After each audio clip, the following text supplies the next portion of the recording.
For as much as gamers would love for everyone to think that their favourite pastime is all about pulling off epic killstreaks and getting engrossed in deeply engaging stories, a good portion of the everyday gaming experience is actually taken up with doing really dumb things. Despite their increased efforts to be taken seriously, video games are still, even if only partially at times, at the whims of player agency, meaning gamers can completely break a serious atmosphere if they so wish. Everyone does it, and even if it's just small things like running rings around NPCs you're forced to follow in a passive-aggressive effort to speed them up, or trying to jump on top of them if they're blocking a doorway, there are certain universal quirks that all players do in games that none of us can quite explain. Thankfully, the beauty of the internet means that these embarrassing quirks can now be embraced by like-minded players from across the globe.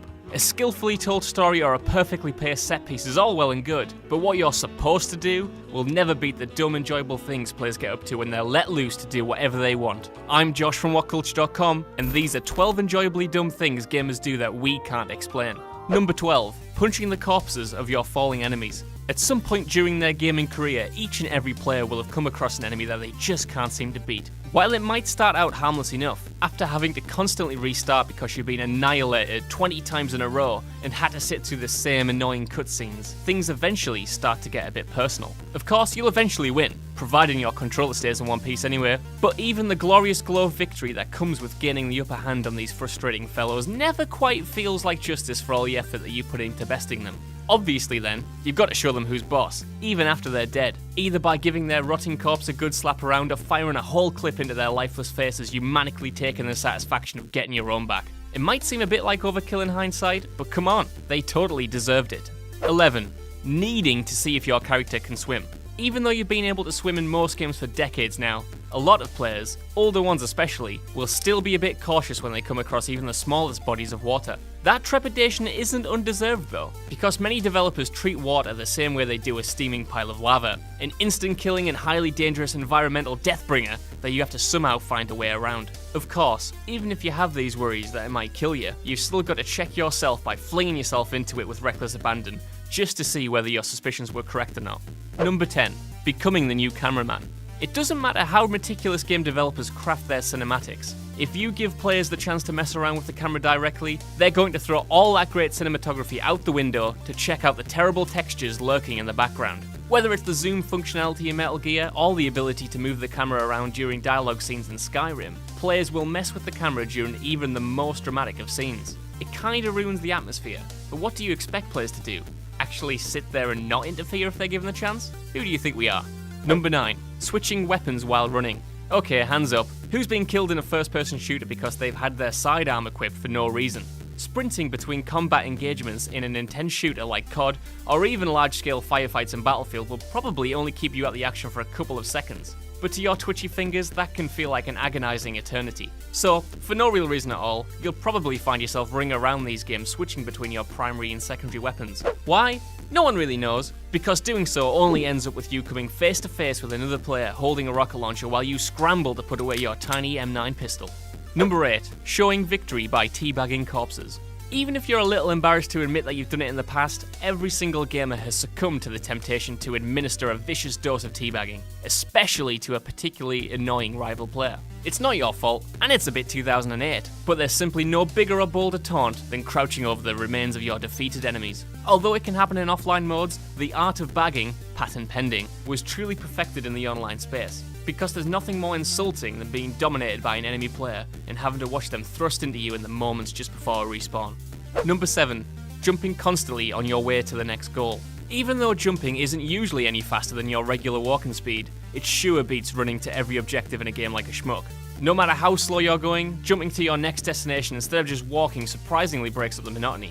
Likewise, there's nothing that feels better than a solid jump mechanic, and abusing the hell out of it while exploring is an easy way to squeeze a bit of enjoyment even out of the most boring sections. Yeah, it completely breaks the immersion if you're bunny hopping around the post-apocalyptic Boston Commonwealth, but that doesn't stop every single gamer from habitually doing it, no matter the game they're playing. Number 6. Hoarding pointless sentimental items. Everyone knows that at the start of an RPG, you usually just grab any old junk off the shelf until you're too weighed down to move.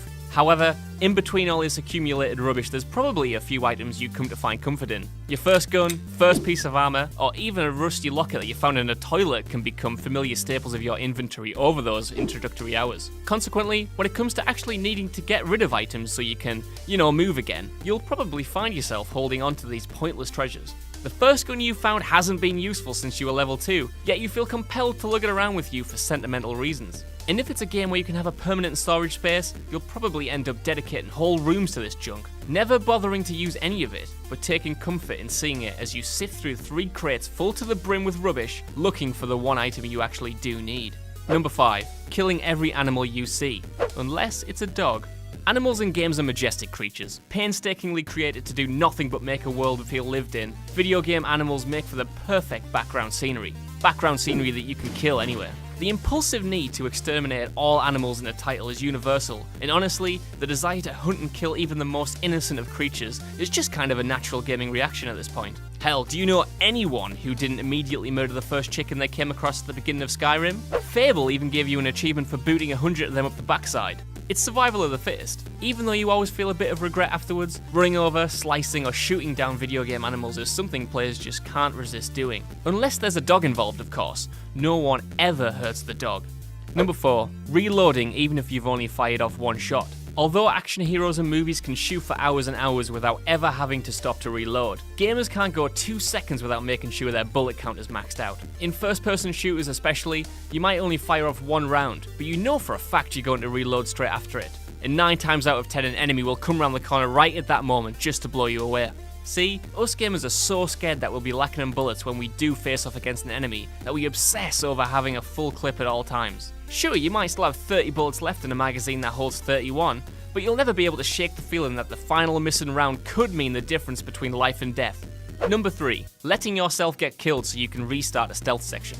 No matter what stealth game you're playing, if you get caught in a pickle and mess up the flow of your beautifully executed silent takedown streak, then you're probably going to restart the section over until you get it just right. Simply put, there's just nothing better than slipping through a level of a stealth game undetected with a trail of bodies in your wake, and it's less satisfying if you take a few bullets in the process or accidentally set off a few alarms. It doesn't have to be anything major that makes you feel like you've failed either, and even being seen by one guy often results in you purposefully getting yourself killed just so you can start the level all over again.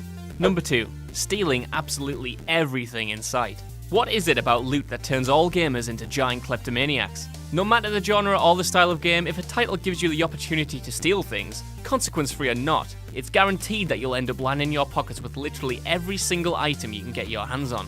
It's even worse in RPGs, where you often pick up junk you can't even use. You might pick up half a broom handle in the same sweep as a silver sword, and you probably won't get around to throwing it away until hours later. Not until your inventory's so full you can't move anywhere.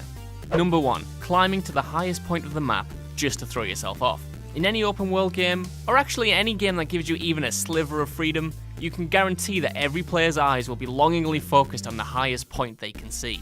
Whether that's a mountain, a building, or a floating platform, you can be certain that every single player will be going out of their way to scale it at some point. But it's never just enough to actually climb your way up. And once you reach the peak of the map, you won't just be taking in the scenery and relishing in your achievement. Because when you're up there, feeling smug and looking down on all the peasants who can't reach you, there's only one thing left to do. Throw yourself off to certain death, of course.